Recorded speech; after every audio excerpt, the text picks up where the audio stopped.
2026 ஜனவரி 28ஆம் திகதி யாழ்ப்பாணத்திலிருந்து வவுனியா நோக்கி சென்ற இலங்கை போக்குவரத்து சபை பேருந்து கண்டி வீதி கரடிப்போக்கு சந்திக்கு அருகாமையில் டிப்பர் வாகனத்துடன் பாரிய விபத்துக்குள்ளாகியது.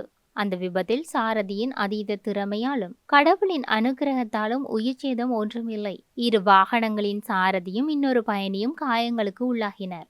இந்த பேருந்தில் சாரதியின் ஆசனத்திற்கு பின்புறம் உள்ள முதலாவது இருக்கையில் பயணம் செய்த பயணி தான் மரண விளிம்பில் போராடி மீண்டது பற்றி சமூக வலைதளங்களில் பகிர்ந்த சில விடயங்கள்.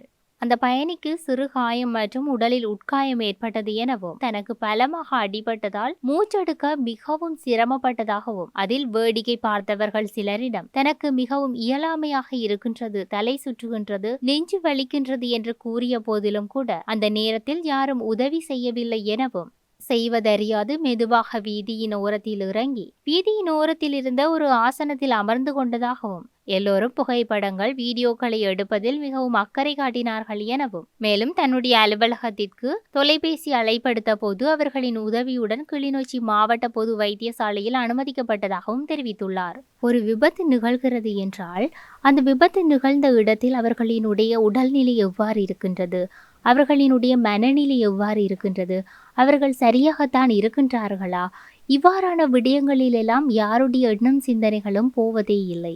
இப்போதெல்லாம் ஒரு விபத்து நடந்துவிட்டது என்றாலே முதலில் யார் அதை காணொலியாக பதிவிடுவது, சமூக வலைத்தளங்களில் முதலாவது யார் அதை அப்டேட் செய்வது, இவ்வாறான விடயங்களில்தான் அவர்களுடைய எண்ணங்கள் சிந்தனைகள் எல்லாம் போய்கொண்டிருக்கின்றது. திடீரென ஒரு விபத்து நிகழும் போது மூளை செய்வதறியாது ஸ்தம்பித்து நிற்கும்.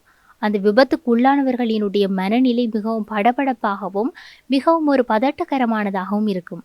அப்படியான சூழ்நிலையில் அருகில் இருப்பவர்கள் தான் அவர்கள் சரியாக இருக்கிறார்களா, அவர்களினுடைய உடல்நிலை எவ்வாறு இருக்கின்றது, மனநிலை எவ்வாறு இருக்கின்றது, இவ்வாறான விடயங்களை பார்த்து கொள்ள வேண்டும். ஆனால் இப்போதெல்லாம் ஒரு விபத்து நடந்து விட்டது என்றால் அவர்கள் மரண தருவாயில் போராடி கொண்டிருந்தாலும் சரி, அவர்கள் எவ்வாறான ஒரு அசௌகரியத்தை உணர்ந்து கொண்டிருந்தாலும் சரி, அதையெல்லாம் ஒரு விடயமாகவே பொருட்படுத்தாமல் யார் முதலாவது காணொலியை பதிவிடுவது, யார் சமூக வலைத்தளத்தில் முதலாவதாக அப்டேட் செய்வது, யாருக்கு முதலாவதாக லைக் வர வேண்டும், வியூவர்ஸ் வர வேண்டும், இவ்வாறான விடயங்களில் தான் எல்லாருடைய எண்ணம் சிந்தனைகளும் போய்கொண்டிருக்கின்றது. மனிதாபிமானம் எங்கே?